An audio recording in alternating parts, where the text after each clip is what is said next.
നമസ്കാരം. ഇന്ന് സംഭവിച്ചതിലേക്ക് സ്വാഗതം. ഞാൻ വേണു ബാലകൃഷ്ണൻ. 24 അതിരപ്പള്ളി റിപ്പോർട്ടർ റൂബിൻ ലാലിന്റെ അറസ്റ്റിൽ CI ആൻഡ്രിക് ഗ്രോമിക് ഗുരുതര ചട്ടലംഘനം നടത്തിയെന്ന് കണ്ടെത്തൽ.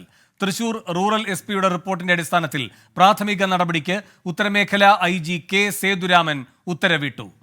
അറസ്റ്റിൽ പാലിക്കേണ്ട മാനദണ്ഡങ്ങൾ CI ലംഘിച്ചു. റൂബിനെ ലോക്കപ്പിൽ അടിവസ്ത്രത്തിൽ നിർത്തിയതുൾപ്പെടെ പോലീസിന്റെ പ്രതിച്ഛായയെ ബാധിച്ചെന്നും റിപ്പോർട്ടിലുണ്ട്. ദീപക് ധർമ്മടം കോഴിക്കോട് നിന്ന് കൂടുതൽ വിവരങ്ങളുമായി ചേരുന്നു. ദീപക്, ഈ SP-യുടെ റിപ്പോർട്ടിലുള്ളത് എന്തൊക്കെയാണ്?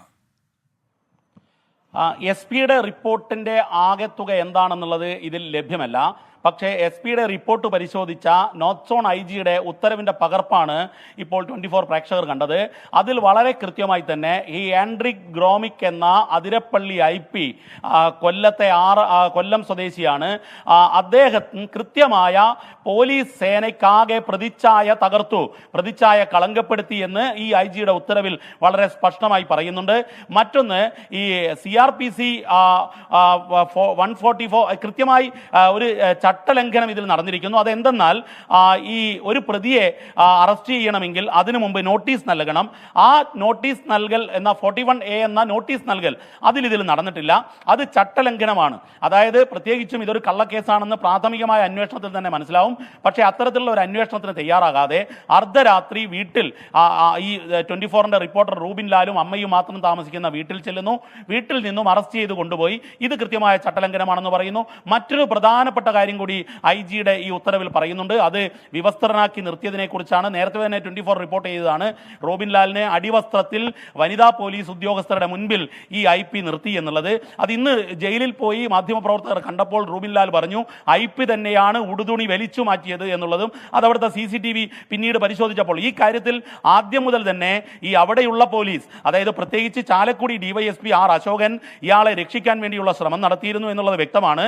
ഈ അശോകൻ ആലത്തൂർ DYSP ആയിരുന്നു. ഇലക്ഷൻ സമയത്ത് ഇങ്ങോട്ടേക്ക് മാറി വന്നതാണ്. പാലക്കാട് സ്വദേശിയാണ്.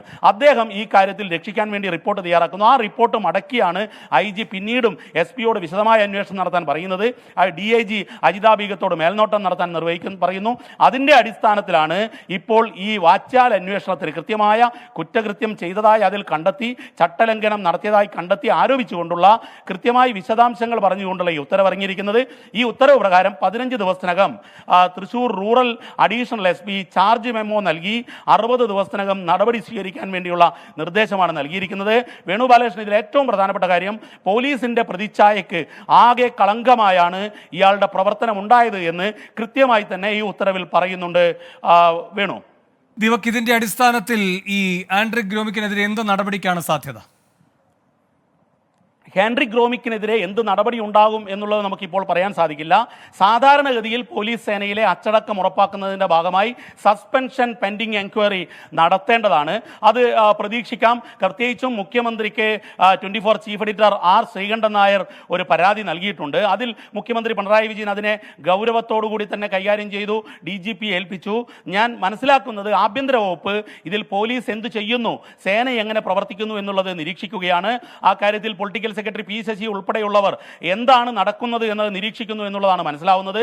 അതിനുശേഷമായിരിക്കും ചിലപ്പോൾ ആഭ്യന്തര വകുപ്പ് ഒരു കടുത്ത നിലപാടിലേക്ക് പോവുക. ഏതായാലും ഈ ഉത്തരവിൽ തന്നെ ഈ IP ചട്ടലംഘനം നടത്തി എന്നുള്ളത് വ്യക്തമാണ്. പക്ഷേ എന്നാൽ പ്രധാനപ്പെട്ട ചില കാര്യങ്ങളിൽ ഇപ്പോഴും അന്വേഷണം നടക്കേണ്ടതുണ്ട്. അതൊന്ന് മർദ്ദനത്തിൻ്റെ കാര്യമാണ്.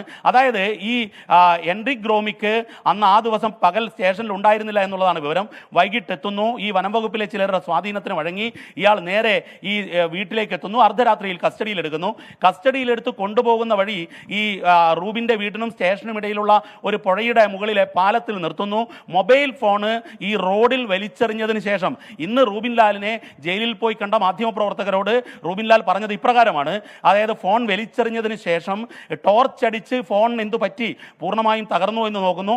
അതിനുശേഷം ഫോൺ വീണ്ടും എടുത്ത് ഈ ആൻഡ്രിക് ഗ്രോമിക് പുഴയിലേക്ക് എറിഞ്ഞു എന്നാണ് റൂബിൻ ലാൽ ഇന്ന് മാധ്യമപ്രവർത്തകരോട്, ജയിലിൽ പോയി കണ്ടവരോട് പറഞ്ഞത്. നമ്മുടെ തൃശൂർ പ്രതിനിധി സൂരജ് സജിയും ഉണ്ടായിരുന്നു ആ കൂട്ടത്തിൽ. അവരോട് കൃത്യമായി ഈ കാര്യങ്ങൾ വിവരിച്ചിട്ടുണ്ട്. ഈ വിഷയത്തെക്കുറിച്ചുള്ള അന്വേഷണം ഇപ്പോഴും നടക്കുന്നു എന്നാണ് അല്പം മുമ്പ് സംസാരിച്ചപ്പോഴും north zone IG K Sethuraman പറഞ്ഞത്. ഏതായാലും പോലീസ് ഇയാളെ രക്ഷിക്കാൻ വേണ്ടി ശ്രമിച്ചു. എന്നിരുന്നാലും കൃത്യമായ 2 ചട്ടലംഘനം, വിവസ്ത്രനാക്കി നിർത്തിയതും അതുപോലെ തന്നെ ഈ 41 നോട്ടീസ് നൽകാത്തതും, ഈ 2 കുറ്റകൃത്യങ്ങൾ കൃത്യമായി IP നടത്തി എന്നുള്ളതും സേനയ്ക്കാകെ പ്രതിച്ഛായ തകർത്തു എന്നുള്ളതും ഈ കൃത്യമായി തന്നെ ഈ സേതുരാമൻ IPS, അതായത് നോർത്ത് സോൺ IG-യുടെ ഈ ഉത്തരവിൽ പറയുന്നുണ്ട്. ഇതിന്റെ അടിസ്ഥാനത്തിൽ വാച്യാൽ അന്വേഷണം അടിയന്തരമായി നടക്കേണ്ടതിന്റെ നിർദ്ദേശമാണ് ഈ ഉത്തരവിൽ ഉള്ളത്. വേണു. ശരി, ഇപ്പോൾ CR നീലടൻ പരിസ്ഥിതി പ്രവർത്തകൻ ടെലിഫോൺ ലൈനിലോട് പ്രതികരിക്കാൻ. ശ്രീ CR നീലടൻ, ഈ SP-യുടെ റിപ്പോർട്ടിന്റെ അടിസ്ഥാനത്തിൽ പ്രാഥമിക നടപടിക്ക് IG നിർദ്ദേശം നൽകിയിരിക്കുകയാണ്. എന്തെങ്കിലും പ്രതീക്ഷ നൽകുന്ന നീക്കമാണോ ഇത്? തീർച്ചയായിട്ടും. കാരണം ഗുരുതരമായ ചട്ടലംഘനം അവിടെ നടന്നുവെന്ന് ബോധ്യപ്പെട്ടത് കൊണ്ട് തന്നെയാണ് പോലീസിൽ നിന്ന് ഇത്ര ശക്തമായ ഇടപെടൽ ഉണ്ടായിട്ടുള്ളതെന്നാണ് നമ്മൾ മനസ്സിലാക്കുന്നത്. അല്ലെങ്കിൽ പൊതുവെ ഇങ്ങനെ ഒരു അറസ്റ്റ് വന്നാൽ പോലീസ് അത്ര പെട്ടെന്ന് പ്രതികരിക്കില്ല. ഇത് വളരെ ഉന്നതങ്ങളിൽ നിന്ന് തന്നെ പോലീസിൽ ഇതിനെപ്പറ്റി ചോദ്യങ്ങൾ വരികയും ആ ചോദ്യത്തിന് മറുപടി പറയാൻ കഴിയാതിരിക്കുന്ന അവസ്ഥയിലാണ് ഇവര് ഇത്തരത്തിലുള്ള നടപടികളിലേക്ക് പോകുന്നത്. ഞാൻ വളരെ പ്രതീക്ഷയോടെയാണ് കാണുന്നത്. കാരണം ഇത്ര ഗൗരവതരമായ ഒരു കുറ്റം നടന്നിട്ട് നമ്മുടെ ഭരണ സംവിധാനങ്ങൾ അതിനോട് പ്രതികരിക്കുന്നില്ല എങ്കിൽ പിന്നെ ജനാധിപത്യത്തിന് എന്താ അർത്ഥം? നേരത്തെ പറഞ്ഞതുപോലെ ഒരു ചട്ടവും പാലിക്കാതെയാണ് റൂബിൻ ലാലിനെ അറസ്റ്റ് ചെയ്തത്, കസ്റ്റഡിയിൽ വെക്കുന്നത്, മറ്റേ ഇതാണ് അടിവസ്ത്രം മാത്രം ധരിപ്പിച്ച് സ്ത്രീകൾ മാത്രമുള്ള സ്റ്റേഷനിൽ നിർത്തുന്ന എന്ത് കൊലക്കേസിലെയോ അല്ലെങ്കിൽ ഏത് കൊള്ളക്കേസിലെ പ്രതിയാണ് റൂബിൻ ലാൽ. അങ്ങനെ ഒരു ആളെ പോലും ചെയ്യാത്ത മാതിരി ഇത്തരം ചെയ്യുമ്പോൾ എന്തോ മുൻ വൈരാഗ്യം കൊണ്ടാണ് എന്ന് മുകളിലുള്ളവർക്ക് നന്നായി ബോധ്യം വരും. ഇദ്ദേഹത്തിന് അതുകൊണ്ട് നിയമം ലംഘിച്ച് മുൻ വൈരാഗ്യത്തോടെ പ്രതികാര ബുദ്ധിയോടെ ഈ പ്രതിയോട് പെരുമാറി എന്ന സംശയം ഉള്ളത് കൊണ്ട് തന്നെയാണ് സേതുരാമൻ IPS അടക്കമുള്ള ആളുകൾ ഇതിൽ ഇടപെട്ടിട്ടുള്ളതെന്നാണ് ഞാൻ മനസ്സിലാക്കുന്നത്. തീർച്ചയായും ഇത് വളരെ ആശ നൽകുന്ന ഒരു കാര്യമാണ്.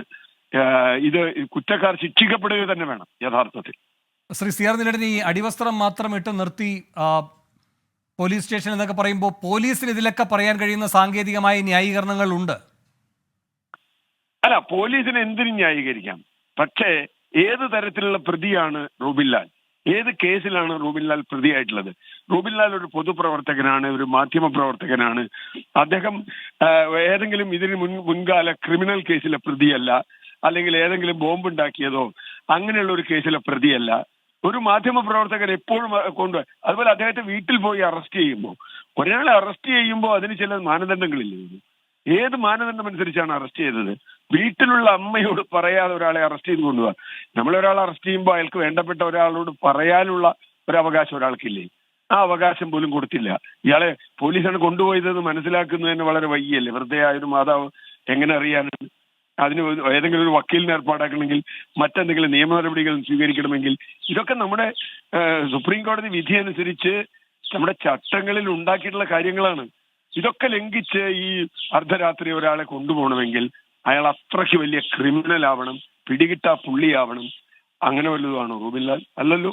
റൂബിൻ ലാൽ ഇവരുടെയൊക്കെ മുമ്പിൽ എപ്പോഴും ഉള്ള ഒരാളല്ലേ, ഒരു മാധ്യമ പ്രവർത്തകനല്ലേ. ഒരു അവിടെയുള്ള ആളുകൾ, ഇന്നലെ ഞാൻ അവിടുത്തെ ആദിവാസികളെ കണ്ടു. അവരൊക്കെ വലിയ വിഷമത്തിലാണ്. കാരണം അവർക്ക് വേണ്ടി ഏറ്റവും കൂടുതൽ ജോലി ചെയ്യുന്ന, അവരുടെ പ്രശ്നങ്ങൾ പൊതുസമൂഹത്തിൽ കൊണ്ടുവരുന്ന ഒരാളാണ്. അപ്പൊ അങ്ങനെ ഏറ്റവും പാർശ്വവൽകൃത മനുഷ്യർക്കൊപ്പം നിൽക്കുന്ന ഒരാളെ ഇത്തരത്തിൽ ചെയ്യുമ്പോൾ തീർച്ചയായും അത് ആ തരത്തിൽ ചോദ്യം വരും. പ്രത്യേകിച്ചും സേതുരാമനെ പോലെ ഒരാൾ ഞാൻ കണക്കാക്കുന്ന അദ്ദേഹത്തിന് ഇത് മനസ്സിലാവുന്ന ഒരാളാണ് വളരെ പെട്ടെന്ന്. അതുകൊണ്ടായിരിക്കണം അദ്ദേഹം ഇടപെട്ടതെന്ന്. CR, ഒരു കാര്യം കൂടി. ഇവിടെ ഇപ്പോൾ ഈ DIG അജിത ബീഗത്തിനെ മേൽനോട്ട ചുമതല നൽകുന്നു IG കെ സേതുരാമൻ. അതിനുശേഷം ഈ പറയുന്ന DYSP അശോകൻ കൊടുത്ത റിപ്പോർട്ട് തള്ളിക്കൊണ്ടുള്ള തുടർ നടപടികളിലേക്ക് കടക്കുന്നു. ഇതൊക്കെ പ്രതീക്ഷ നൽകുന്നതാണോ, അതോ ഈ പറയുന്ന ബീറ്റ് ഓഫീസറുടെ മേൽ എങ്ങനെയുള്ള നടപടിയാണ് ഉണ്ടായെന്ന് നമ്മൾ കണ്ടതാണ്. വനംവകുപ്പിൽ ഉന്നത ഉദ്യോഗസ്ഥർക്ക് ഇതിനകത്തുള്ള പ്രത്യേക താല്പര്യം നാം കണ്ടതാണ്. അതിലൊരു വിഭാഗം പോലീസ് ഉദ്യോഗസ്ഥർ വശംവദരായത് കണ്ടതാണ്. അതുകൊണ്ട് ഈ IG സേതുരാമൻ ഇപ്പോഴത്തെ നീക്കങ്ങൾ ഫലപ്രാപ്തിയിലെത്തും, റൂബിൻ ലാലിന് നീതി ലഭിക്കുന്നതിൽ എന്നങ്ങ് കരുതുന്നുണ്ടോ? തീർച്ചയായിട്ടും അതാണല്ലോ വേണു നമ്മുടെ മുമ്പിൽ ഓപ്പൺ ആയിട്ടുള്ള ഒരു വഴി. നീതിയുടെ ഏതെങ്കിലും ഒരു വാതിൽ തുറന്നു കിട്ടുക, അതിലെ മുമ്പോട്ട് പോവുക എന്നല്ലേ. ആ അർത്ഥത്തിലാണ് ഞാൻ കാണുന്നത്. തീർച്ചയായും വനം വകുപ്പിലെ ഉന്നതർക്ക് ഈ തട്ടിപ്പിൽ വലിയ പങ്കുണ്ട്. റൂബിൻ ലാൽ അത് തുറന്നു കാട്ടിയിട്ടുള്ള ആളാണെന്നൊക്കെ അവിടെ നാട്ടുകാർക്ക് മുഴുവൻ അറിയാം.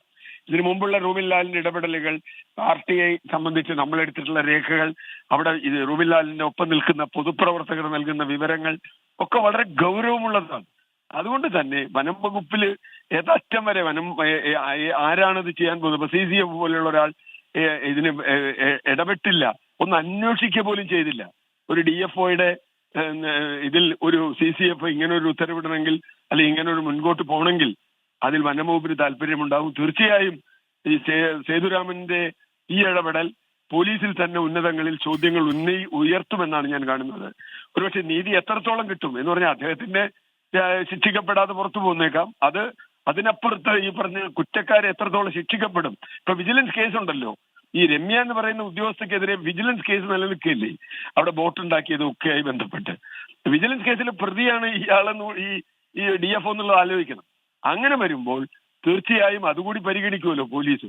വിജിലൻസ് കേസിൽ പ്രതിയായ ഒരാൾ ആണ് ഇതില് ഈ റൂബിൻ ലാലിനെതിരെ ഇത്ര ശക്തമായി പ്രതികരിക്കുന്നത് എന്ന് കാണുമ്പോൾ ആർക്കായാലും അതിലൊരു യുക്തിയുണ്ടല്ലോ, സാമാന്യ യുക്തിയുണ്ടല്ലോ. ഒരു കേസിൽ പ്രതിയായിരിക്കുകയും വലിയ അഴിമതി നടത്തുകയും അഴിമതി റിപ്പോർട്ട് ചെയ്യുകയും ഒക്കെ ചെയ്ത ആൾക്കെതിരെ ഒരു താല്പര്യം വരുമ്പോൾ തീർച്ചയായും ഞാൻ പരിഗണിക്കുന്നത് ഇത് ചർച്ചയ്ക്ക് വന്നാൽ വലിയ തോതിൽ വനം വകുപ്പിന് നാണക്കേടുണ്ടാവും, പോലീസിലെ താഴെയുള്ള ഉദ്യോഗസ്ഥർക്ക് നാണക്കേടുണ്ടാവും. ഞാൻ ഇന്നലെ സംസാരിച്ചപ്പോൾ പറഞ്ഞതാണ്, അങ്കമാലിയിൽ നിന്ന് ഒരു DYSP പിടിച്ച പോലെ ഒരു DYSP ആകരുത് ചാലക്കുടി DYSP എന്നാണ്. നമ്മളത് കണ്ടതാണ്. വളരെ നന്ദി ശ്രീ CR നീലാണ്ടൻ ഇപ്പോൾ പ്രതികരിച്ചതിന്. ഇപ്പോൾ ദീപക് ധർമ്മടം കോഴിക്കോട് നിന്ന് തുടരുന്നുണ്ട്. ദീപക്, ഈ CIയുടെ ചട്ടലംഘനങ്ങൾ എന്തൊക്കെയാണ്? ഒരു കേസിലെ പ്രതിയെ അറസ്റ്റ് ചെയ്യുന്നതിന് മുമ്പ് പാലിക്കേണ്ട ചട്ടങ്ങളുണ്ട്. അത് വളരെ കൃത്യമായി തന്നെ CRPCയിൽ, അതായത് ക്രിമിനൽ പ്രൊസീജിയർ കോഡിൽ കൃത്യമായി പറയുന്നുണ്ട്. റൂബിൻ ലാൽ ആ പ്രദേശത്ത് അറിയപ്പെടുന്ന ഒരു മാധ്യമ പ്രവർത്തകനാണ്, ഒരു പരിസ്ഥിതി പ്രവർത്തകനാണ്. മാത്രമല്ല ഈ പരാതിയിൽ ഒരു അന്വേഷണവും നടത്താതെ, കള്ളപ്പരാതിയാണെന്ന് മനസ്സിലാക്കാതെ, പ്രത്യേകിച്ച് CCF തലത്തിലുള്ള ഒരു അന്വേഷണം ഈ റൂബിൻ ലാലിനെ മർദ്ദിച്ച, റൂബിൻ ലാലിനെ കള്ളക്കേസിൽ പരാതി കൊടുത്ത ഈ ജാക്സണെതിരെ നടക്കുന്നു. ഇതെല്ലാം അറിഞ്ഞുകൊണ്ട്, ഇതെല്ലാം മറച്ചു വെച്ചുകൊണ്ട് ഈ റൂബിൻ ലാലിനെ അർദ്ധരാത്രിയിൽ അറസ്റ്റ് ചെയ്യുന്നു. മാത്രവുമല്ല ഈ CRPC 41A നോട്ടീസ്, അങ്ങനെ ഒരു നോട്ടീസ് സർവ് ചെയ്യാതെ, ഹാജരാവാൻ പറയാതെ പാതിരാത്രിയിൽ അറസ്റ്റ് ചെയ്തത് കൃത്യമായ ചട്ടലംഘനമാണ്. അതായത് അറസ്റ്റിന് മുൻപ് പാലിക്കേണ്ട ചട്ടങ്ങളുണ്ട്. ആ ചട്ടങ്ങളിൽ 41A നോട്ടീസ് നൽകിയില്ല എന്നത് കൃത്യമായ ചട്ടലംഘനം. മറ്റൊന്ന്, ലോക്കപ്പിലും സ്റ്റേഷനിലും ഉടുതുണിയിടാതെ നിർത്തി എന്നുള്ളത് അവിടുത്തെ CCTV പരിശോധിച്ചു. ആദ്യം DYSP അശോകൻ വളരെ കൃത്യമായി IGയോട് പച്ചക്കള്ളം പറഞ്ഞു, വസ്ത്രമിട്ടുകൊണ്ടാണ് നിൽക്കുന്നതെന്ന്. പിന്നീട് CCTV പരിശോധിക്കാൻ പറയുന്നു. അതിന്റെ അടിസ്ഥാനത്തിൽ പരിശോധിച്ചപ്പോൾ വിവസ്ത്രനാക്കി നിർത്തി എന്നുള്ളത് പോലീസ് തിരിച്ചറിയുന്നു. അത് DIG അജിത ബീഗം തിരിച്ചറിയുന്നു, IG സേതുരാമൻ തിരിച്ചറിയുന്നു. ഈ കാര്യങ്ങൾ കൃത്യമായി ഇതിൽ പറയുന്നുണ്ട്. മാത്രവുമല്ല ഇത്തരം ചട്ടലംഘനങ്ങളിലൂടെ കേരള പോലീസിനാകെ പ്രതിച്ഛായ തകർത്തുന്ന, അതിൽ കൃത്യമായി പറയുന്നത് ടാർണിഷിംഗ് എന്നുള്ളതാണ്. അതായത് കരിവാരിത്തേക്കുന്ന, കളങ്കപ്പെടുത്തുന്ന പ്രവർത്തനമാണ് ഈ CI, ഈ IP ഹെൻറിക് ഗ്രോമിക്സ് ചെയ്തത് എന്നുള്ളത് കൃത്യമായി ഈ ഉത്തരവിൽ IG വിവരിക്കുന്നുണ്ട്. ഇതിന്റെ അടിസ്ഥാനത്തിൽ 15 ദിവസത്തിനകം ചാർജ് മെമ്മോ നൽകണം.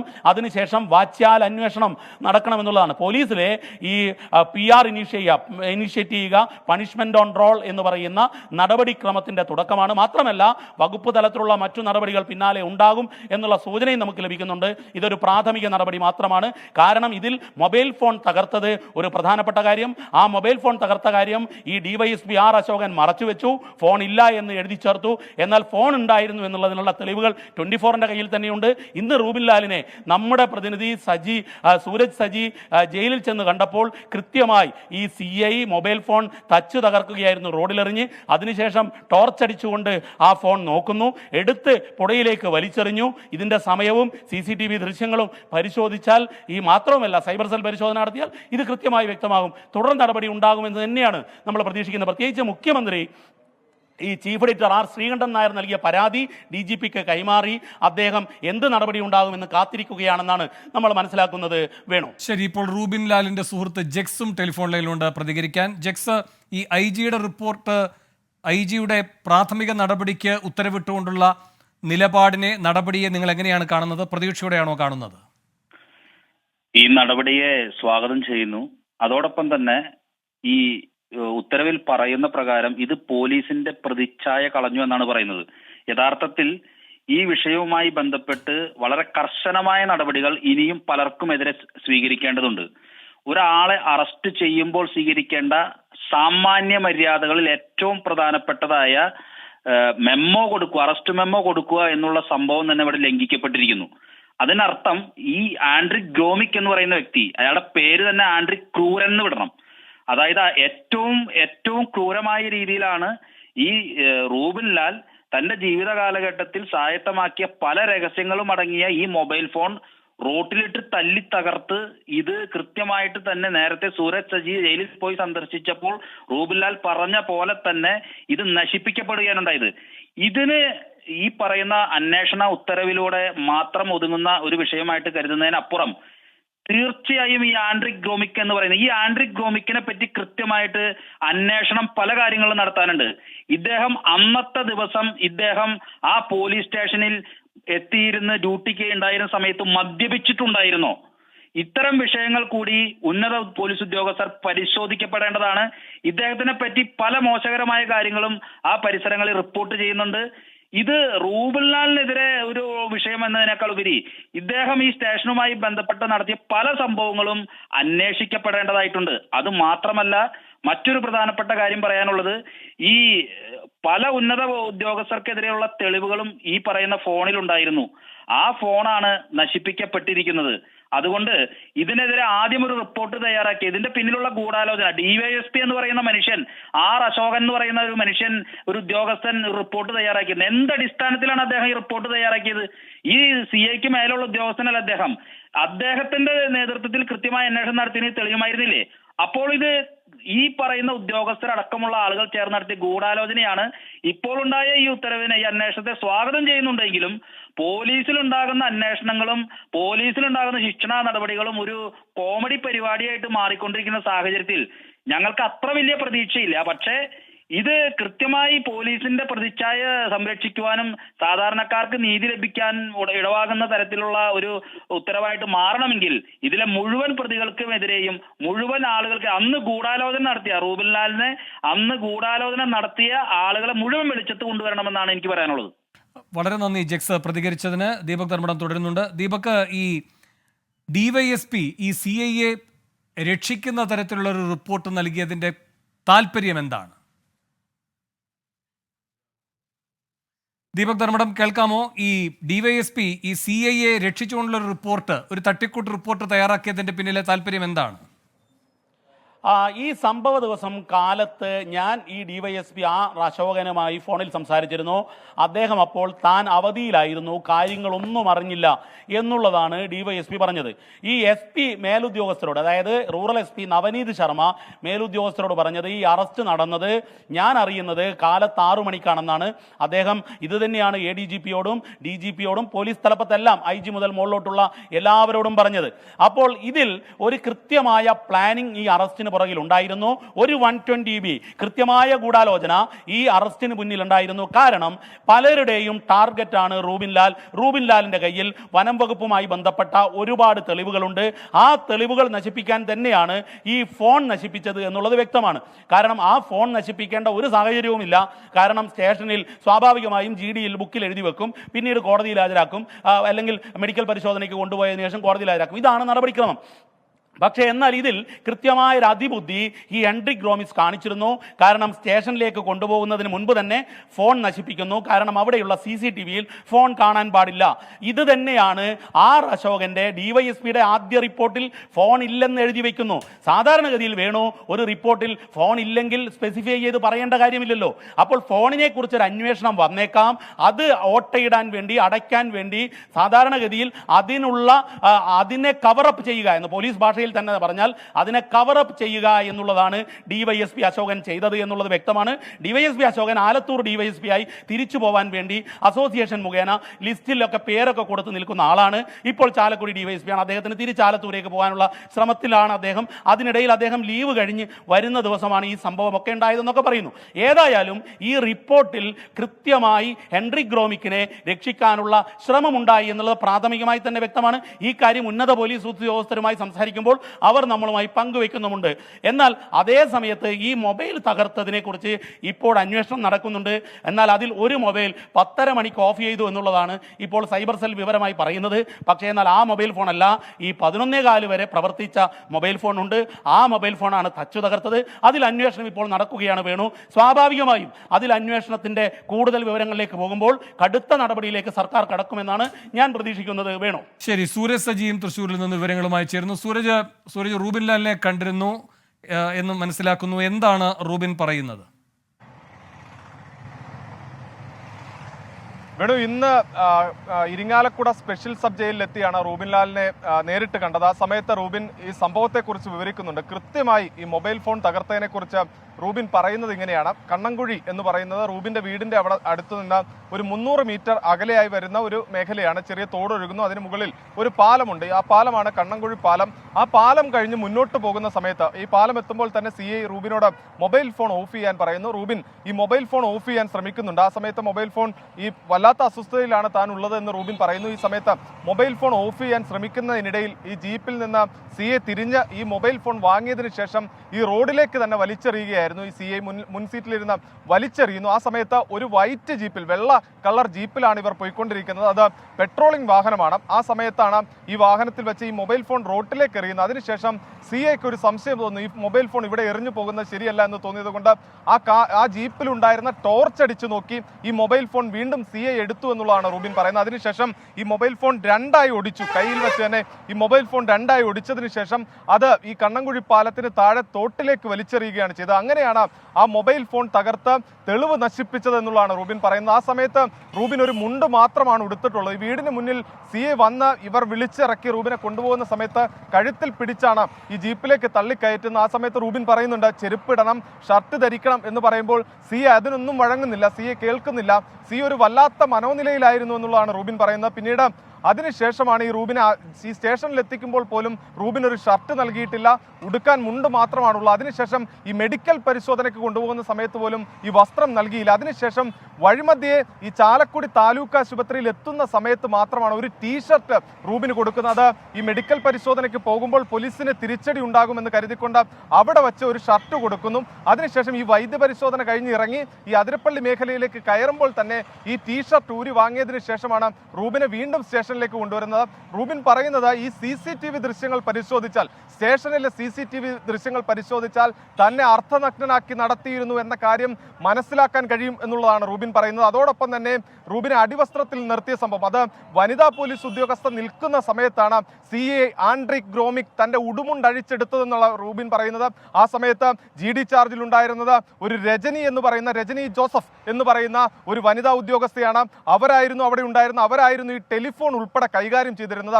അവരാണ് ഈ ഫോണിന്റെ റിസീവർ CI നിർദ്ദേശിച്ചതനുസരിച്ച് ഇത് മാറ്റിവെച്ചത്. റൂബിൻ അവിടെ എത്തുന്ന സമയത്ത് ഈ ഉദ്യോഗസ്ഥയുടെ മുന്നിൽ വെച്ചാണ് റൂബിന്റെ മുണ്ടഴിച്ചു മാറ്റുന്നത്. അങ്ങനെ റൂബിനെതിരെ നടന്നത് മനുഷ്യത്വരഹിതമായ നടപടികളായിരുന്നു, തീർത്തും മനുഷ്യത്വരഹിതമായ കാര്യങ്ങൾ.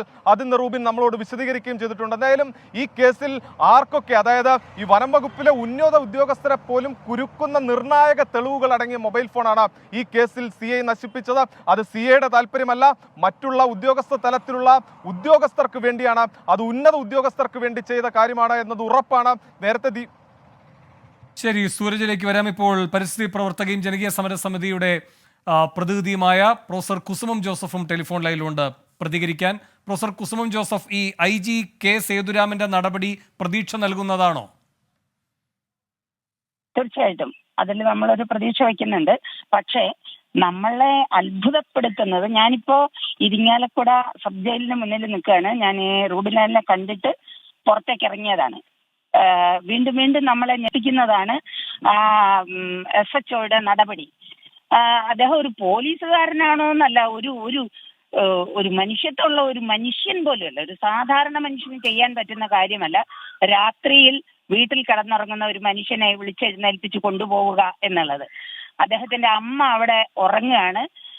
ഈ നാട് സ്ത്രീ സുരക്ഷയുടെ കാര്യം പറയുന്ന നാടാണ്. ഇവരൊക്കെ ജനമൈത്രി പോലീസാണെന്നാണ് പറയുന്നത്. വീട് തുറന്നിട്ട്, പാതിരാത്രിയിൽ വീട് തുറന്നിട്ട് ഒരു സ്ത്രീ മാത്രം ഉറങ്ങുന്ന ഒരിടത്ത് നിന്ന് ഈ മകനെ വിളിച്ചോണ്ട് പോയത്? എന്ത് തരം സുരക്ഷയാണ് ഇവർ ഉറപ്പാക്കുന്നത്? ആരെങ്കിലും ആ സീൻ കണ്ടുകൊണ്ട് നിൽക്കുന്നുണ്ടെങ്കിൽ, ഒരു കള്ളനോ ഒരു ഒരു അസാൻ മാർഗിയോ ഇത് കണ്ടുകൊണ്ട് നിൽക്കുന്നുണ്ടെങ്കിൽ അയാൾക്ക് വളരെ അനായാസമായി വീട്ടിൽ കയറി ഈ അമ്മയെ ഉപദ്രവിച്ച് ആഭരണമോ സാധനങ്ങളോ കൊണ്ടുപോകാൻ, അവരെ കൊലപ്പെടുത്താൻ വരെ സാധ്യതയുള്ള ഒരു രംഗമാണത്. അങ്ങേറ്റം നിയമവിരുദ്ധമാണ്, അങ്ങേറ്റം മനുഷ്യത്വ വിരുദ്ധമാണ്, അങ്ങേറ്റം സ്ത്രീ വിരുദ്ധമാണ് ഈ SHOയുടെ നടപടി. എല്ലാ നിയമങ്ങളും കാറ്റിൽ പറത്തിക്കൊണ്ടാണ് SHO ഈ അറസ്റ്റ് നടത്തിയിരിക്കുന്നത്. അറസ്റ്റിന് ചില നിയമങ്ങളുണ്ട്. നമ്മുടെ CRPC 50 പറയുന്നത് അറസ്റ്റ് ചെയ്യാം എന്നുള്ളത് കൊണ്ട് ഒരാൾക്ക് അറസ്റ്റ് ചെയ്യാൻ അനുവാദമില്ല.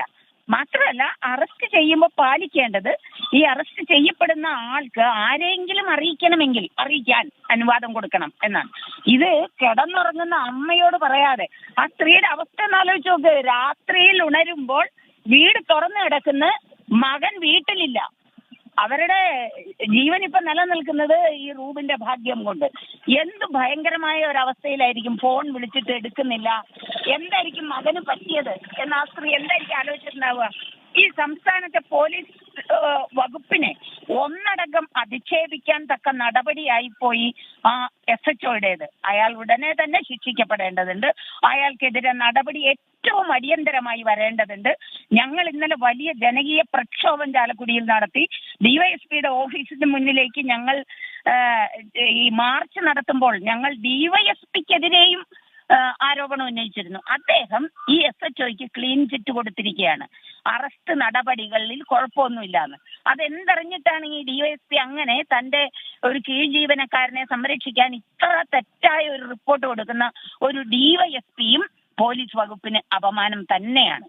പ്രൊഫസർ കുസുമൻ ജോസഫ്, ഇപ്പോൾ ഈ CIക്കെതിരെ DYSP ഒരു രക്ഷാകവചം തീർത്തു, CIക്ക് അനുകൂലമായെങ്കിലും IG-യുടെ ഇടപെടലോടുകൂടി കാര്യങ്ങൾ മാറുന്നുണ്ട്. എന്നാൽ ഈ ജാക്സന്റെ സ്ഥിതി അതല്ല. വനം വകുപ്പ് ഉദ്യോഗസ്ഥർ, മേലുദ്യോഗസ്ഥർ ഈ ജാക്സനെ സംരക്ഷിക്കുന്ന നിലപാടാണ് എടുത്തിരിക്കുന്നത്. എന്തുകൊണ്ടാകാം അത്? ഞങ്ങൾ സംശയിക്കുന്നത് ഈ റൂബിൻ ഒരുപാട് പരാതി എന്ന് പറഞ്ഞാൽ വളരെ ജെന്യുവിനായ പരാതികൾ വനം വകുപ്പിലെ ഉന്നത ഉദ്യോഗസ്ഥർക്കെതിരെ, വിശേഷിച്ച് വാഴച്ചാൽ DFOയ്ക്കെതിരെ, വാഴച്ചാലിലെയും അതിരപ്പിള്ളിയിലെയും ഒക്കെ റേഞ്ച് ഓഫീസർമാർക്കൊക്കെ എതിരെ കൊടുക്കുന്നുണ്ട്. ആ പരാതികൾ വളരെ ഗൗരവമുള്ളതാണ്. ആ പരാതികൾ അന്വേഷണത്തിന്റെ ഘട്ടത്തിൽ തടയാൻ ഇവർക്ക് സാധിക്കുന്നുണ്ട്. ഈ സർക്കാരിലുള്ള സ്വാധീനം ഉപയോഗിച്ച് തടയാൻ ഇവർക്ക് സാധിക്കുന്നുണ്ട്. പക്ഷേ അതിന് കൂട്ടുനിൽക്കുന്ന തരത്തിലുള്ള കാര്യങ്ങൾ ചെയ്യുന്ന ഉദ്യോഗസ്ഥരാണ് ഈ ബീറ്റ് പോലീസ് ഓഫീസറായ ഈ ജാക്സണൊക്കെ. ജാക്സന്റെ ഒക്കെ സഹായം ഇവർക്ക് ആവശ്യമുണ്ട്. അതുകൊണ്ടാണ് വനം വകുപ്പ് ജാക്സനെ ഇപ്പോഴും സംരക്ഷിക്കുന്നത്. അല്ലെങ്കിൽ അയാൾ വനത്തിനുള്ളിൽ യൂണിഫോം ഇല്ലാതെ നിൽക്കുകയാണ്. അയാൾക്ക് വനത്തിനുള്ളിൽ യൂണിഫോം ഇല്ലാതെ റിസർവ് ഫോറസ്റ്റിൽ കയറാൻ അയാൾക്ക് എന്താ അവകാശം? ശരി, വനത്തിനുള്ളിൽ ഒരു മാധ്യമ പ്രവർത്തകന് കയറാമെങ്കിൽ വനത്തിനുള്ളിൽ ഒരു ബീറ്റ് പോലീസ് ഓഫീസർക്ക് യൂണിഫോം ഇല്ലാതെ കയറി നിൽക്കാൻ എന്താണ് ഇത് എങ്ങനെയാണ് താരതമ്യം ചെയ്യുക? അയാളും അനധികൃതമായി തന്നെയാണ് അവിടെ കയറിയിരിക്കുന്നത്.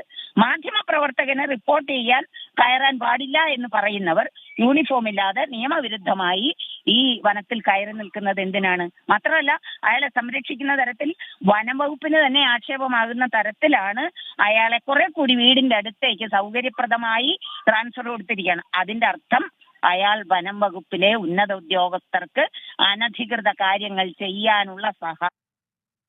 ശരി, പ്രൊഫസർ കുസുമം ജോസഫാണ് പ്രതികരിച്ചത്. 24 അതിരപ്പള്ളി റിപ്പോർട്ടർ റൂബിൻ ലാലിന്റെ അറസ്റ്റിൽ CI ആൻഡ്രിക് ഗ്രോമിക്ക് ഗുരുതര ചട്ടലംഘനം നടത്തിയെന്നാണ് കണ്ടെത്തൽ. തൃശൂർ റൂറൽ SP-യുടെ റിപ്പോർട്ടിന്റെ അടിസ്ഥാനത്തിൽ പ്രാഥമിക നടപടിക്ക് ഉത്തരമേഖല IG K സേതുരാമൻ ഉത്തരവിട്ടിരിക്കുന്നു. ദീപക് ധർമ്മടവും സൂരജ് സജീമാണ് വിശദാംശങ്ങളുമായി ചേർന്നത്. CPIM സംസ്ഥാന സെക്രട്ടറി MV ഗോവിന്ദൻ മാധ്യമങ്ങളെ കാണുന്നു. തത്സമയം. അറകളിൽ തീർക്കണ്ട, ജോൺ മുണ്ടക്കായത്തിൽ അതിനെ പോയ കഥയാണ് ജോൺ മുണ്ടക്കായ. അല്ല, അതെല്ലാം നമ്മൾ പറഞ്ഞു കഴിഞ്ഞാണല്ലോ. സോളാർ മുണ്ടക്കായ നേരത്തെ പറഞ്ഞു. ആര് നൽകിയെന്നോ? ആരാ മുണ്ടക്കായം പറയുന്ന? അത് നേരത്തെ പറഞ്ഞതെല്ലാം തെറ്റായതുകൊണ്ട് ഇതും തെറ്റാന്ന് കണ്ടാൽ മതി. മുണ്ടക്കയത്തെ ഒന്നും നിങ്ങൾ ആധികാരികമായിട്ട് കോട്ട് ചെയ്യാൻ പാടില്ല. എന്തുകൊണ്ടാ?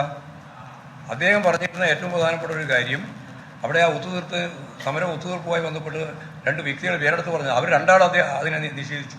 അത് കളവാണെന്ന് വ്യക്തമായി. അങ്ങനെയുള്ള ഒരാളെ വീണ്ടും നിങ്ങൾ ഉദ്ധരിക്കാൻ പാടില്ല. അതെ,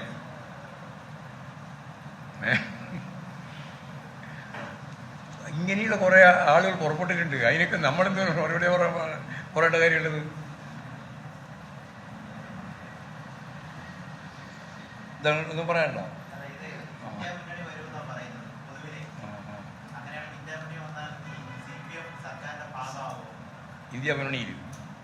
ഇന്ത്യ മുന്നണിയിൽ സർക്കാരിന്റെ ഭാഗമാവോ എന്നുള്ളതിലും ഇന്ത്യ മുന്നണി വരട്ടെ.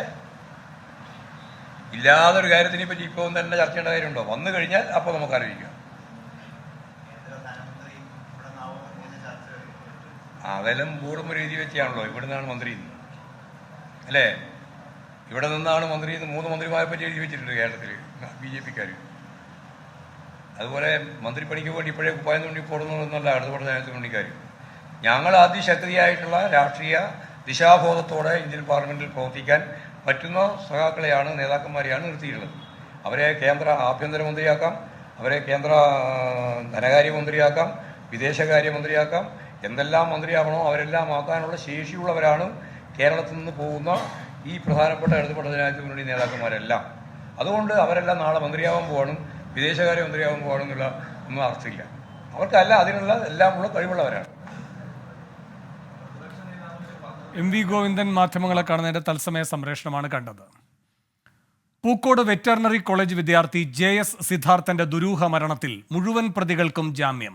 19 പേർക്കാണ് ഹൈക്കോടതി ഇന്ന് ജാമ്യം അനുവദിച്ചത്. വിചാരണ കഴിയും വരെ പ്രതികൾ വയനാട് ജില്ലയിൽ പ്രവേശിക്കരുത് എന്നാണ് ഉപാധി. പ്രതികൾക്ക് ജാമ്യം ലഭിച്ചത് തെളിവ് നശിപ്പിക്കാൻ പോലീസ് കൂട്ടുനിന്നതുകൊണ്ടാണെന്ന് സിദ്ധാർത്ഥന്റെ പിതാവ് ജയപ്രകാശ് ആരോപിച്ചു. കോടതിയെ ഞാൻ ആ ഒരു കാര്യത്തിൽ നമുക്ക് കുറ്റം പറയാൻ പറ്റില്ല. കോടതിക്ക് കിട്ടുന്ന തെളിവുകളോ അല്ലെങ്കിൽ അവിടുത്തെ കാര്യങ്ങളോ എനിക്ക് നിയമം കൂടുതൽ അറിയില്ലാത്തതുകൊണ്ട് ഞാനൊന്നും പറയുന്നില്ല. നമ്മളെ സംബന്ധിച്ചിടത്തോളം ഇത്രയും നാൾ കേട്ട സിദ്ധാർത്ഥൻ്റെ മരണം കേട്ടതുപോലുള്ള ഭയങ്കര ഒരു ദുഃഖമായിരുന്നു ഞാൻ ഇന്ന് കേട്ട ഒരു വാർത്ത. അവരെ തുറന്നു വിട്ടതെന്ന് പറഞ്ഞാൽ കാര്യം ഒരിക്കലും തുറന്നു വിടാൻ പാടില്ല. എത്രത്തോളം ലേറ്റാക്കാൻ പറ്റുമോ അത്രത്തോളം ലേറ്റാക്കി അത്രത്തോളം നശിപ്പിച്ച് നമ്മൾ പറയുമ്പോൾ നാരായണക്കല്ലിൻ്റെ എടുത്ത് നശിപ്പിച്ചിട്ട് കൊടുത്തിട്ടാണ് ഈ സ്റ്റേറ്റ് ഗവൺമെൻറ് ഒരു കേസ് CBIക്ക് കൊടുക്കുന്നത്. എസ് ശ്രീകാന്ത് കൂടുതൽ വിവരങ്ങളുമായി കൊച്ചിയിൽ നിന്നും ചേരുന്നു. ശ്രീകാന്ത്, എന്തൊക്കെ കാര്യങ്ങൾ പരിഗണിച്ചാണ് ഹൈക്കോടതി പ്രതികൾക്ക് ജാമ്യം നൽകിയത്? പ്രധാനമായും വിദ്യാർത്ഥികളാണ് എന്നുള്ളതും പ്രായപരിധി അടക്കം പരിഗണിച്ചാണ് ഇവർക്കിപ്പോൾ ജാമ്യം നൽകിയിട്ടുള്ളത്. ഒപ്പം തന്നെ പ്രതികൾ ആരോപിച്ച ചില കാര്യങ്ങളുണ്ട്. അതായത് തങ്ങളുടെ ജാമ്യം തടയുക എന്ന ഒറ്റ ലക്ഷ്യത്തോടെയാണ് അന്വേഷണം ആരംഭിച്ച് ചുരുങ്ങിയ കാലയളവിൽ ആദ്യഘട്ട കുറ്റപത്രം സമർപ്പിച്ചത് എന്നുള്ളതും പ്രതികൾ ചൂണ്ടിക്കാണിച്ചിരുന്നു. ഇതിന്റെ അടിസ്ഥാനത്തിൽ കേസ് ഡയറി കൂടി പരിശോധിച്ച ശേഷമാണ് ഈ ജാമ്യം ഇപ്പോൾ നൽകിയത്. 19 പേർക്ക് ജാമ്യം നൽകി. നേരത്തെ ഒരാൾക്ക് CBI കോടതി കൂടി ജാമ്യം നൽകിയതോടെ ഈ കേസിലെ 20 പേരും ഇപ്പോൾ ജാമ്യത്തിൽ പുറത്തിറങ്ങിയിരിക്കുന്നു. ഏറ്റവും പ്രധാനപ്പെട്ട കാര്യം, ഇവർക്ക് ചില കർശന ഉപാധികളുണ്ട്. വയനാട് ജില്ലയിൽ പ്രവേശിക്കരുത് ഈ വിചാരണ കഴിയും വരെ. മറ്റൊന്ന്, സംസ്ഥാനം വിട്ടു പോകരുത്, പാസ്പോർട്ട് സറണ്ടർ ചെയ്യണം, തെളിവ് നശിപ്പിക്കരുത്, സാക്ഷികളെ സ്വാധീനിക്കരുത് തുടങ്ങിയ കാര്യങ്ങൾ പറഞ്ഞിട്ടുണ്ട്. സാധാരണ ചെയ്യാറുള്ളതാണ് ഇതൊക്കെ തന്നെ. എന്നാലും ഇവർക്ക് ജാമ്യം കിട്ടി എന്നുള്ളതാണ് ഏറ്റവും പ്രധാന കാര്യം. CBIയുടെ എല്ലാ വാദങ്ങളും തള്ളിയിട്ടുണ്ട്. എസ് ശ്രീകാന്താണ് കൊച്ചിയിൽ നിന്ന് വിവരങ്ങൾ നൽകിയത്. എയർ ഹോസ്റ്റസിനെ ഉപയോഗിച്ച് സ്വർണം കടത്തിയ കേസിൽ മുഖ്യ കണ്ണി പിടിയിൽ. കണ്ണൂർ മട്ടന്നൂർ സ്വദേശി സുഹൈലാണ് DRIയുടെ പിടിയിലായത്. എയർ ഹോസ്റ്റസുമാരെ കാരിയർമാരാക്കി സ്വർണം കടത്തിയതിന് നേതൃത്വം നൽകിയത് ഇയാളെന്ന് DRI. എസ് ശ്രീകാന്ത് കൊച്ചിയിൽ നിന്ന് ചേരുന്നു കൂടുതൽ വിവരങ്ങളുമായി. ശ്രീകാന്ത്, അപ്പോൾ ഈ എയർ ഹോസ്റ്റസുമാരെ ഉപയോഗിച്ചുകൊണ്ടുള്ള സ്വർണ്ണക്കടത്ത് അതൊരു ശൃംഖലയായി തന്നെ പ്രവർത്തിക്കുന്നു എന്നാണോ DRIയുടെ നിഗമനം? അക്കാര്യത്തിൽ ഒരു സംശയം വേണ്ട. അതിന്റെ ഇവർക്ക് കിട്ടിയ രഹസ്യ വിവരത്തിന്റെ അടിസ്ഥാനത്തിലാണ് DRI ഈ എയർ ഹോസ്റ്റസിനെ ആദ്യം പിടികൂടുന്നത്. പിടികൂടി കഴിഞ്ഞതിന് ശേഷം ഇതൊരു ഒറ്റപ്പെട്ട സംഭവമല്ല എന്ന് മനസ്സിലായി. ഇതിനു മുൻപും ഇവർ ഇത്തരത്തിൽ ഏതാണ്ട് ഒരു 20 തവണയിലധികം ഇവർ ഇത്തരത്തിൽ സ്വർണം കടത്തിയിട്ടുണ്ട് എന്ന വിവരം കിട്ടി. അവരെ ചോദ്യം ചെയ്തപ്പോഴാണ് ഈ കണ്ണൂർ മട്ടന്നൂർ സ്വദേശി സുഹൈലിന്റെ പേര് പറയുന്നത്. തുടർന്ന് ഇയാളെ അറസ്റ്റ് ചെയ്തു.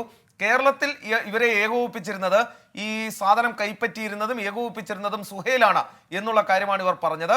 അതിന്റെ അടിസ്ഥാനത്തിലാണ് സുഹൈലിനെ ഇപ്പോൾ അറസ്റ്റ് ചെയ്തത്. വൈകാതെ കണ്ണൂർ മജിസ്ട്രേറ്റ് കോടതിയിൽ ഈ സുഹൈലിനെ ഹാജരാക്കും എന്ന വിവരം DRI ഇപ്പോൾ പങ്കുവയ്ക്കുന്നുണ്ട്.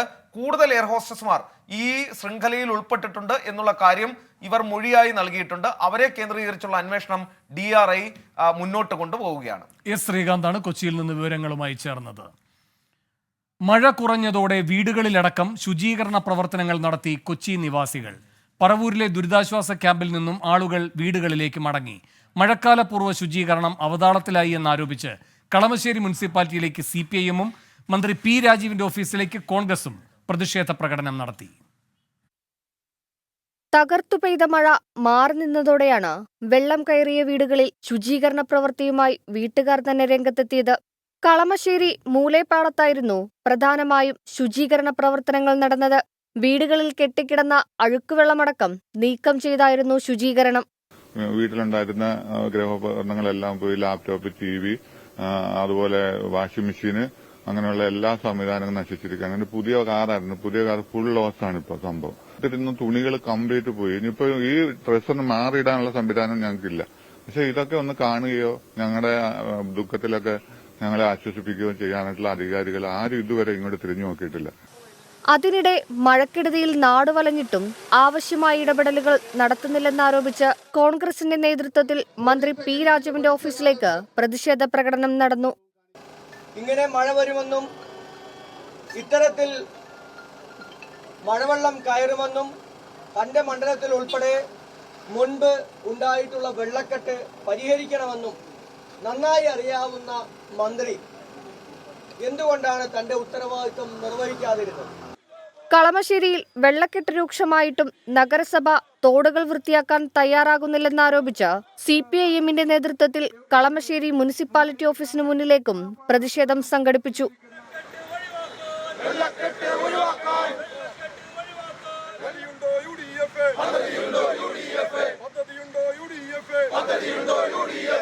ഇന്നലെ ചേർന്ന അവലോകന യോഗത്തിന്റെ അടിസ്ഥാനത്തിൽ നഗരത്തിൽ വെള്ളക്കെട്ടുണ്ടാക്കുന്ന പ്രധാന റോഡുകൾ വൃത്തിയാക്കുന്ന ജോലികൾക്ക് ഇറിഗേഷൻ വകുപ്പിന്റെ നേതൃത്വത്തിൽ തുടക്കമായി.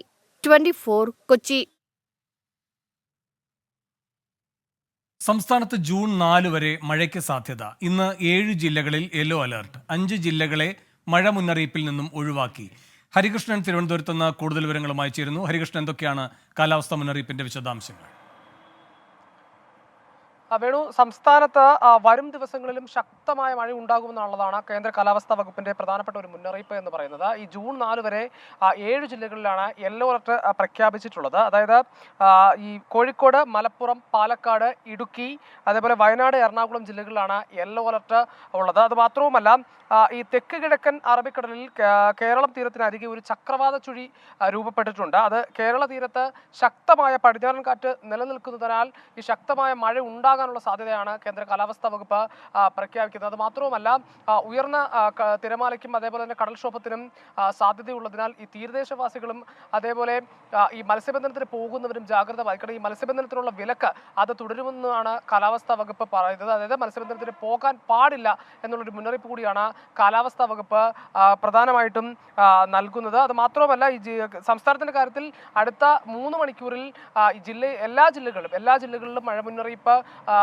മഴ ഉണ്ടാകാനുള്ള സാധ്യതയുണ്ട് എന്ന് പറയുന്നു. മുന്നറിയിപ്പില്ല, പക്ഷേ മഴ ഉണ്ടാകാനുള്ള ഒരു സാധ്യതയുണ്ട് എന്നുകൂടി പറയുന്നുണ്ട്. ഈ ജൂൺ 4 വരെ സംസ്ഥാനത്ത് മഴ തുടരുമെന്നാണ് ഏറ്റവും പുതിയ കാലാവസ്ഥാ വകുപ്പിന്റെ മുന്നറിയിപ്പ്. വേണു, ശരി. ഹരികൃഷ്ണനാണ് തിരുവനന്തപുരത്ത് നിന്ന് വിവരങ്ങൾ നൽകിയത്. ലൈംഗികാതിക്രമ കേസിൽ പ്രജ്വൽ രേവണ്ണയെ 6 ദിവസത്തെ പോലീസ് കസ്റ്റഡിയിൽ വിട്ടു. ജൂൺ 6 വരെയാണ് കസ്റ്റഡി കാലാവധി. അരുൺ പൂപ്പറമ്പ ബംഗളൂരുവിൽ നിന്നും കൂടുതൽ വിവരങ്ങളുമായി ചേരുന്നു. അരുൺ, എന്തൊക്കെയാണ് വിശദാംശങ്ങൾ? വേണു, പ്രജ്വൽ രേവണ്ണയുടെ ജാമ്യാപേക്ഷയിൽ ഇരു ഭാഗങ്ങളുടെയും വാദം കോടതി കേട്ടു. അതിലേറ്റവും പ്രധാനപ്പെട്ട കാര്യം, പ്രത്യേക അന്വേഷണ സംഘം ഇതിൽ ചൂണ്ടിക്കാട്ടിയ പ്രധാനപ്പെട്ട ഒരു വാദം എന്നുള്ളത്, പ്രജ്വൽ രേവണ്ണ ഇതിനകം തന്നെ പല തെളിവുകളും, ഈ കേസിലെ നിർണായകമായിട്ടുള്ള തെളിവുകൾ നശിപ്പിച്ചിട്ടുണ്ട് എന്നത് കണ്ടെത്തിയിട്ടുണ്ട്. അതിൽ ഈ നിർണായകമായിട്ടുള്ള മൊബൈൽ ഫോൺ ഉൾപ്പെടെ നശിപ്പിച്ചു എന്ന കാര്യം വാദമായി കോടതിയിൽ ഉയർത്തി. അതോടൊപ്പം തന്നെ ഇനിയും ഇത്തരത്തിൽ കസ്റ്റഡിയിൽ വിട്ടാൽ മാത്രമേ അന്വേഷണത്തിൽ വിശദമായി ചോദ്യം ചെയ്ത് കൂടുതൽ തെളിവുകൾ ശേഖരിക്കാൻ സാധിക്കൂ എന്ന കാര്യം, ഇല്ലെങ്കിൽ അന്വേഷണം പ്രതിസന്ധിയിലാകും എന്നത് പ്രത്യേക അന്വേഷണ സംഘം കോടതിയെ അറിയിച്ചു. ഇത് അംഗീകരിച്ചാണ് ഇപ്പോൾ പ്രത്യേക കോടതി, അതായത് ഈ ജനപ്രതിനിധികളുടെ കേസുകൾ പരിഗണിക്കുന്ന പ്രത്യേക കോടതി ഇപ്പോൾ കസ്റ്റഡി അപേക്ഷ അനുവദിച്ചിരിക്കുന്നത്. 6 ദിവസത്തേക്കാണ്. ജൂൺ 6 വരെ പ്രത്യേക അന്വേഷണ സംഘത്തിന്റെ കസ്റ്റഡിയിൽ വിടുന്നതിന് വേണ്ടിയിട്ടാണ് ഇപ്പോൾ കോടതി ഉത്തരവ് പുറത്തു വന്നിട്ടുള്ളത്. നേരത്തെ വൈദ്യപരിശോധനയ്ക്ക് ശേഷം കോടതിയിൽ ഹാജരാക്കി പിന്നീട് വിശദമായ വാദം അതായത് പ്രോസിക്യൂഷൻ അതോടൊപ്പം ഈ പ്രതിഭാഗത്തിൻ്റെയും വാദം കോടതി കേട്ടു. പ്രതിഭാഗം ഇതിൽ പ്രധാനമായി ചൂണ്ടിക്കാട്ടിയത് ഇത്തരത്തിൽ, അതായത് 14 ദിവസത്തെ കസ്റ്റഡി അപേക്ഷ SIT ആവശ്യപ്പെട്ടിരുന്നു. ഈ 14 ദിവസം നൽകരുത് എന്നുൾപ്പെടെയുള്ള ആവശ്യങ്ങൾ ഉന്നയിച്ചു. പിന്നീട് പ്രജുൽ ആരോഗ്യ പ്രശ്നങ്ങളുണ്ട് എന്ന കാര്യം ഇതിൽ പറഞ്ഞു. അത് ഡോക്ടർ ഉൾപ്പെടെ സാക്ഷ്യപ്പെടുത്തി എന്നുൾപ്പെടെയുള്ള കാര്യങ്ങൾ ചൂണ്ടിക്കാട്ടി. എന്നാൽ അത് കോടതി അംഗീകരിച്ചില്ല. ഈ കേസിൽ വിശദമായിട്ടുള്ള ചോദ്യം ചെയ്യൽ ആവശ്യമാണ്. ഇതിൽ കൂടുതൽ തെളിവുകൾ ശേഖരിക്കാനുണ്ട്. നിലവിൽ തന്നെ നിർണായകമായിട്ടുള്ള തെളിവുകൾ നശിപ്പിച്ചു. അതുകൊണ്ട് കസ്റ്റഡിയിൽ വിടണമെന്ന പ്രത്യേക അന്വേഷണ സംഘത്തിന്റെ ആവശ്യം അംഗീകരിച്ചുകൊണ്ടിപ്പോൾ 6 ദിവസത്തേക്ക് ജൂൺ 6 വരെ പ്രത്യേക അന്വേഷണ സംഘത്തിന്റെ കസ്റ്റഡിയിൽ പ്രജുൽ രേവണ്ണനെ വിട്ടിരിക്കുന്നു. ആ കോടതി ഉത്തരവ് പുറത്തു വന്നിരിക്കുന്നു. ശരി, അരുൺ പോപ്രമ്പയാണ് ബംഗളൂരുവിൽ നിന്നും വിശദാംശങ്ങളുമായി ചേർന്നത്. കൊടും ചൂടിൽ വലഞ്ഞ് ഉത്തരേന്ത്യ. സൂര്യാഘാതമേറ്റ് ഉത്തരേന്ത്യയിൽ ഇതുവരെ 41 പേർ മരിച്ചു. ബീഹാർ, ഒഡീഷ, ഡൽഹി, രാജസ്ഥാൻ സംസ്ഥാനങ്ങളിലാണ് മരണം റിപ്പോർട്ട് ചെയ്തത്. ബീഹാറിൽ സൂര്യാഘാതമേറ്റ് 35 പേർ ചികിത്സയിലാണ്. രാജസ്ഥാനിൽ 47 ഡിഗ്രി സെൽഷ്യസ് താപനിലയാണ് രേഖപ്പെടുത്തിയത്. നിതിൻ അംബുജൻ ഡൽഹിയിൽ നിന്നും വിവരങ്ങളുമായി ചേരുന്നു. നിതിൻ, എന്തൊക്കെയാണ് വിശദാംശങ്ങൾ?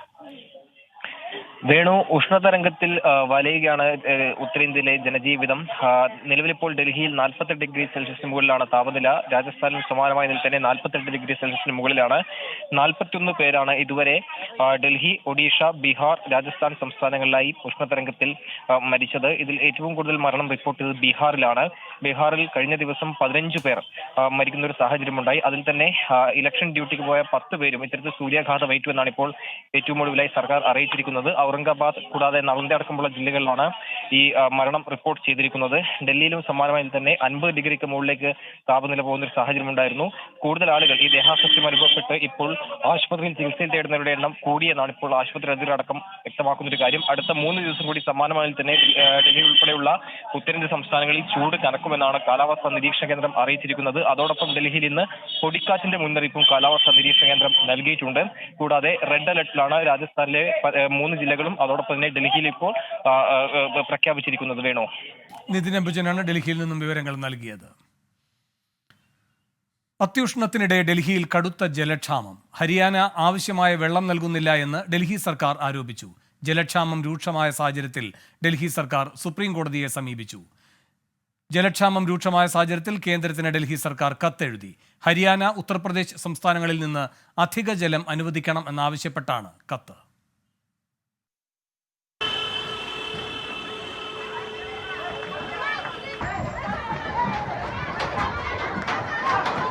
ചാണക്യപുരിയിലെ സഞ്ജയ് കോളിൽ നിന്നുള്ളതാണ് ഈ ദൃശ്യം. ഓടുന്ന ടാങ്കറിലേക്ക് ചാടിക്കയറിയുള്ള ഈ സാഹസം കുടിവെള്ളത്തിനായാണ്. താപനില 50 ഡിഗ്രി സെൽഷ്യസ് കടന്നതോടെ കുടിവെള്ളത്തിനായി പരക്കം പായുകയാണ് ജനം.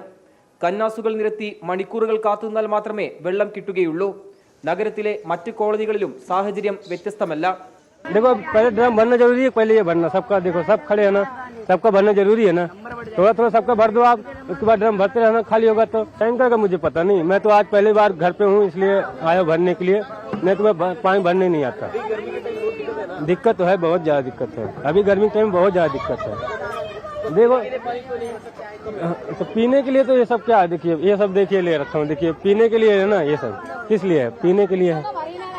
ജലക്ഷാമം വാർത്തയതിനു പിന്നാലെ കോളനികളിൽ ഒരു നേരം മാത്രം എത്തിയിരുന്ന വെള്ളം ഇന്ന് 2 തവണ ടാങ്കറുകളിൽ എത്തിച്ചു.